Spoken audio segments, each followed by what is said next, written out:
Assalamualaikum warahmatullahi wabarakatuh. Perkenalkan, nama saya Elsa Rizky Lestari, mahasiswi Universitas Terbuka UPBJJ Jember, dari Prodi Ilmu Komunikasi dengan NIM 052353159. Video ini merupakan tugas 1 mata kuliah logika dengan kode ISIP 4211. Pada video ini saya akan menjawab tugas terkait macam-macam term beserta contohnya masing-masing. Setelah itu saya juga akan membahas tentang logical fallacy atau sesat pikir beserta cara menghindarinya. Langsung saja mari kita mulai pembahasannya.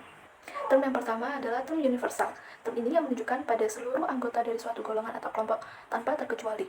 Term ini bersifat umum dan mencakup seluruh individu dalam kelompok tersebut. Ciri-cirinya sering didahulukan kata seperti semua, setiap, dan seluruh. Contohnya, semua manusia menunjukkan seluruh manusia tanpa terkecuali, setiap mahasiswa, dan seluruh penduduk. Yang kedua adalah term partikular.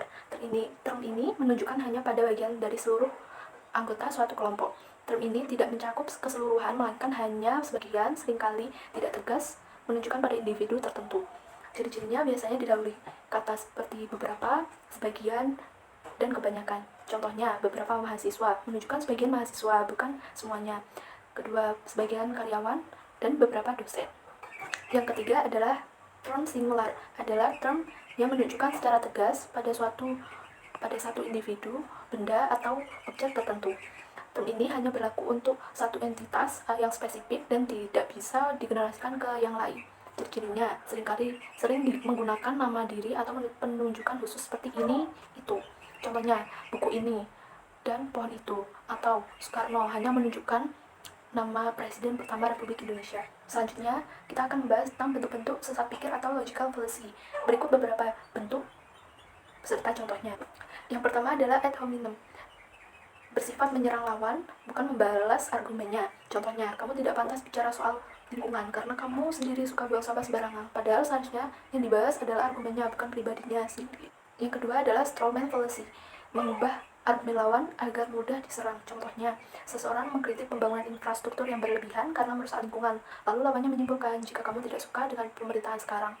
Padahal yang dikritik adalah kebijakannya, bukan pemerintahan secara keseluruhan. Yang ketiga adalah false dilema. Kesalahan ini terjadi ketika hanya dua pilihan ekstrim yang disajikan, padahal masih ada pilihan lain. Contohnya, kamu harus memilih antara setuju dengan saya atau kamu musuh negara.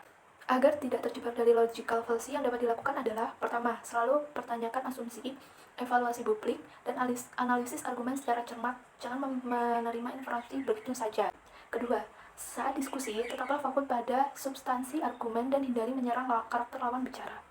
Ketiga, cobalah untuk melihat masalah dari berbagai perspektif dan jangan terpaku pada satu sudut pandang saja. Keempat, jangan buru-buru menyimpulkan adanya hubungan sebab akibat hanya karena dua peristiwa terjadi secara berurutan.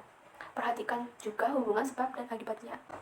Dengan memahami berbagai bentuk sesat pikiran dan melatih diri untuk berpikir kritis, kita dapat membangun argumen yang lebih kuat, valid, dan terhindar dari kesalahan dalam penalaran. Mungkin sekian dari saya, kurang lebihnya mohon maaf. Terima kasih. Wassalamualaikum warahmatullahi wabarakatuh.